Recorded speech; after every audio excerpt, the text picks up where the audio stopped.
તો વાત કરીએ અમદાવાદની, તો અમદાવાદમાં બાળકોની સલામતી માટે અભિયાન કે જે શૈક્ષણિક સત્ર શરૂ થાય તે પૂર્વે હાથ ધરવામાં આવ્યું અભિયાન. ત્યારે traffic commissioner, RTO, DEO, MC અધિકારીઓ હાજર કે જે શાળાઓમાં ફાયર સેફટી, રોડ ટ્રાફિક અકસ્માત મુદ્દે ચર્ચા કરવામાં આવી. ત્યારે 100 જે કહી શકાય કે જે 1500થી જે વધુ શાળામાં જે સંચાલકો પણ બેઠકમાં હાજર રહ્યા, જે શાળાઓમાં જે બાળકોની સાવચેતી રાખવા અંગે સૂચના પણ આપવામાં આવી. ત્યારે આગામી અઠવાડિયાથી જે આ અભિયાન જે છે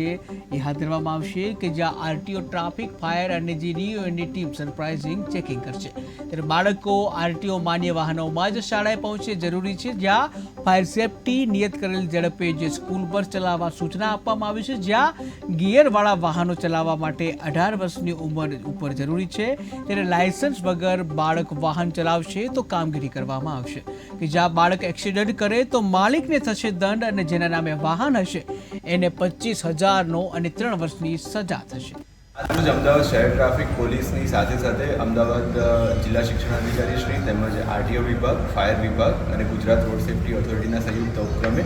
અમદાવાદ શહેરમાં ચાલતી 1950 જેટલી શાળાઓના સંચાલકોને આજે શ્યામાપ્રસાદ મુખર્જી હોલ પર એક બ્રીફિંગ સેશનનું આયોજન રાખવામાં આવ્યું છે, જેમાં તમામ જે સરકારના વિભાગો છે એમના તરફથી શાળા સંચાલકોએ જે સાવચેતી રાખવાની છે, જેના થકી બાળકો સલામત રીતે શાળાએ પહોંચી શકે, શાળામાં સલામત રીતે અભ્યાસ કરી શકે અને સલામત રીતે પોતાના ઘરે પરત થઈ શકે એ બાબતે શાળા સંચાલક, વાલીશ્રીઓ, વિદ્યાર્થીઓ અને સરકારના વિવિધ ડિપાર્ટમેન્ટોએ સંયુક્ત રીતે જે કામગીરી કરવાની થતી હોય છે એ અંગે સરકારના વિવિધ પરિપત્રો તેમજ યોજનાઓ અંતર્ગત આજે તમામને માહિતી આપવામાં આવશે અને જે અનુસંધાને તમામને અવેર કરી, સેન્સિટાઇઝ કરી અને આગામી અઠવાડિયાથી સરકારના વિવિધ વિભાગો જેમ કે આરટીઓ શ્રી, શિક્ષણ વિભાગ, traffic police, Gujarat fire safety authority અને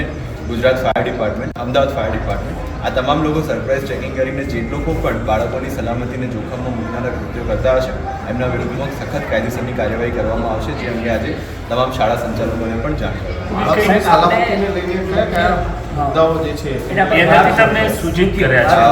બાળકોની સલામતીને લઈને વાલી અને સંચાલક મંડળશ્રીઓને એ જ જણાવવાનું છે કે આરટીઓ દ્વારા માન્ય જે વાહનો છે એમ જ બાળકો જે છે એ શાળાએ પહોંચે. શાળાની આજુબાજુ જે ગેરકાયદેસર બાંધકામ છે, બિનઅધિકૃત પાર્કિંગ છે અથવા તો પ્રોપર રીતે સ્ટોપિંગ ઝોન, પિકઅપ અને ડ્રોપ ફેસિલિટી અને શાળાની બાળકો જે છે એ સલામત રીતે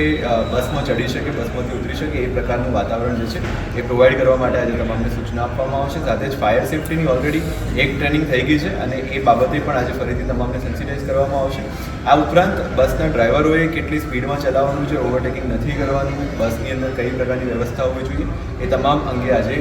તમામને જાણ કરવામાં આવશે. સર, ટીનેજ બાળકો જે હોય છે અને ખાસ તેમની પાસે લાયસન્સ નથી હોતું અને તેઓ 2 વ્હીલર લઈને શાળાએ આવતા હોય તો એને લઈને